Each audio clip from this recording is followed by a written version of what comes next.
जय श्री राम। साथियों, आज चर्चा करेंगे धर्म जैसे विस्तृत विषय पर। धर्म हर युग में सर्वोपरि रहा है। जैसे भगवान श्री कृष्ण ने गीता के उपदेश में कहा है कि धर्म सर्वोपरि है और धर्म के लिए मनुष्य को सर्वस्व बलिदान कर देना चाहिए। उसी प्रकार धर्म अपने अपने युग में सर्वोच्च स्थान पर रहा है। अगर किसी युग में कोई विपत्ति धर्म के ऊपर आई है तो उसको ईश्वर ने अपने स्वरूप से, व्यक्तियों ने धर्म के रूप में उसका निराकरण किया, उस दुष्ट शक्ति को बाहर किया। जैसे सतयुग में धर्म सर्वोपरि रहा, सत्य का बोलबाला रहा, उसी प्रकार त्रेता में जब युग आया, त्रेता में भगवान विष्णु ने राम रूप में दुष्ट शक्ति का संहार किया और जीवन की राह आसान बनाई, मनुष्य को जीने की विद्या सिखाई। अगले युग में द्वापर में भगवान श्री कृष्ण ने भगवान विष्णु के रूप के एक अवतार के रूप में जन्म लेकर दुष्ट शक्ति का संहार किया और पृथ्वी पर धर्म का राज्य स्थापित किया।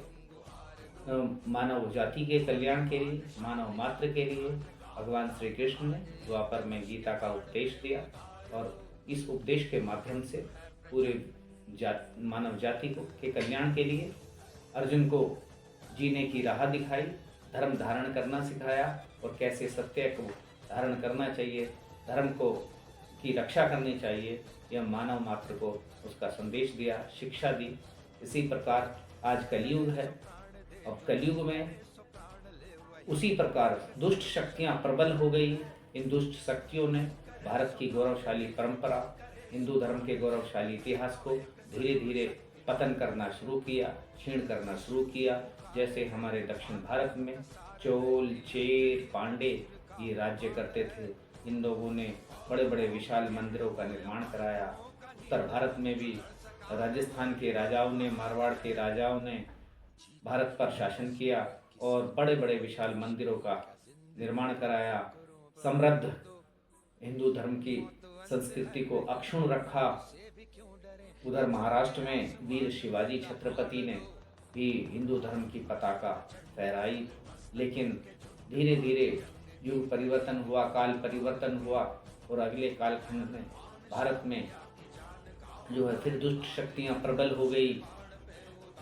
विदेशी आक्रांता भारत में फूट डालने की नियत से आने शुरू हुए और उन्होंने भारत में अपना राज्य स्थापित किया, झूठ का तंत्र स्थापित किया, फरेब का तंत्र स्थापित किया, आपस में लड़ाई कराना शुरू किया, भाई को भाई से तोड़ा, परिवारों को तोड़ा और अपनी विदेशी शक्तियां, विदेशी साम्राज्य, विदेशी मजहब भारत में थोप दिया, जिसके माध्यम से भारत में जो भारत की प्राचीन संस्कृति थी वह अक्षुण्ण न रह सकी और धर्म टूटता चला गया। लोग बिखरते चले गए, लोग धर्म से दूर होते चले गए, लोगों को धर्म की शिक्षा से दूर किया गया, मंदिरों पर आक्रमण किए गए, मंदिरों पर जबरदस्ती दूसरे धर्म के लोगों ने, विधर्मियों ने अपने पूजा स्थलों का निर्माण किया और इस प्रकार एक अलग ही संस्कृति का उदय भारत में हो गया। और इन्हीं अब समय आ गया है युग परिवर्तन का। इस कालखंड में आज भारत पुनः जागरण की ओर है। भारत में धर्म पुनः करवट ले रहा है, जागरण हो रहा है। हिंदू धर्म संस्कृति पुनः उत्थान की ओर है। भारत में सोईवी हिंदू कौम आज जागृत हो रही है। भारत में जागरण हो रहा है। हमारा 500 वर्ष पुराना मंदिर जो हमारी आस्था का प्रतीक है, जो हमारी अस्मिता का प्रतीक है, आज वो अपने भव्य स्थान पर उदयमान हो गया है। भगवान रामलला को उनका निज स्थान प्राप्त हो गया है और हमारी भगवा पताका पुनः लहराई जा रही है। उसकी गूंज विश्व में गुंजायमान हो रही है। देश में पुनः जागरण हो रहा है। अब कुंभ का समय है और कुंभ में विदेशों से क्या पूरे विश्व से लोग एकत्र होकर भारत भूमि पर पुण्य स्नान कर रहे हैं। चारों तरफ सनातन की गूंज है। सब भारत के लोग ही नहीं, विश्व के सभी लोग इस सनातन के पर्व का भरपूर आनंद ले रहे हैं और भारत से बाहर भी विदेशी धरतियों पर भी हरे कृष्णा हरे रामा धर्म का प्रचलन हो रहा है। मलेच्छ भूमि पर भी मंदिरों का निर्माण किया जा रहा है। अरब के क्षेत्र में रेगिस्तान में भी मंदिरों की संख्या बढ़ रही है, मंदिरों का निर्माण हो रहा है। दुनिया भारतीय धर्म से, भारतीय संस्कृति से परिचित हो रही है, परिचय ले रही है और अपने आप को परिवर्तन करने में लगे हैं। लोगों का पुनरुत्थान हो रहा है। भारत में केवल हिंदू धर्म ही नहीं, ईसाई धर्म भी, बौद्ध धर्म भी और दूसरे धर्म जो मजहब हैं, इस्लाम धर्म भी, वो सब जो है हिंदू धर्म की अच्छाइयों को लेकर आगे बढ़ रहे हैं। हिंदू धर्म ग्रंथों का अध्ययन कर रहे हैं और इस तरीके से पुनः हिंदू धर्म का पुनर्जागरण हो रहा है। हमें भी जो आपस में फूट है उसको छोड़कर, जो जातियों की टूट है उसको छोड़कर एकमात्र हिंदू धर्म के लिए कार्य करना प्रारंभ करना चाहिए। मेरी लोगों से अनुरोध है, मेरे समाज के लोगों से और देश के लोगों से यही प्रार्थना है कि भारत के लोगों को, आज भारत पुनः जागरण की ओर अग्रसर है। भारत के लोग अपने धर्म को लेकर आगे बढ़ रहे हैं, विश्व में तरक्की कर रहे हैं, विकास कर रहे हैं। हमारे देश के राजनेता, हमारे देश के नागरिक धर्म के प्रति अपनी जागरूकता, धर्म के प्रति अपनी सहिष्णुता, धर्म के प्रति अपनी आस्था पूरे विश्व को एक संदेश के रूप में दे रहे हैं और भारतीय लोग धर्म की पताका को विश्व में अग्रसर कर रहे हैं और ये विश्व को एक नया रास्ता दिखाने की दिशा में एक कदम है।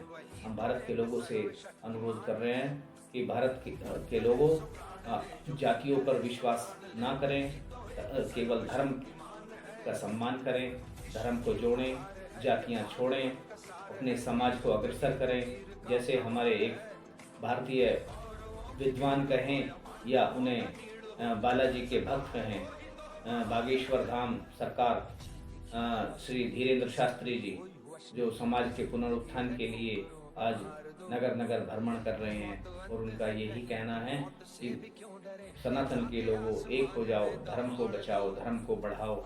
ये विदेशी शक्तियाँ भारत को तोड़ने का काम कर रही हैं।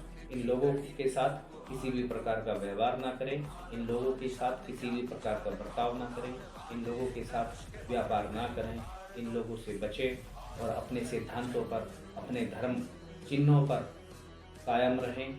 अपने नामों का, अपनी संस्कृति का आह्वान करें। अपने जो प्राचीन नाम आक्रांताओं ने बदल दिए हैं हमारे स्थलों के, उनको पुनः स्थापित करें। अपनी भाषा का प्रचार प्रसार करें, अपने वस्त्रों को धारण करें, अपने प्रतीक चिन्हों पर गर्व करें, अपने भारतीय सांस्कृतिक मूल्यों को सम्मान करें। यही मेरी भारत के लोगों से और हिंदू धर्म के लोगों से, सनातन के लोगों से प्रार्थना है कि भारत को आगे बढ़ाएं, भारत के विकास में भागीदारी करें, जातियों पे ज़्यादा ध्यान न दें, केवल संस्कृति, समाज और धर्म पर अडिग रहें, आपस में भाईचारे का एक दूसरे को संदेश दें और इस भाईचारे को केवल संदेश से आगे बढ़कर गले लगाएं।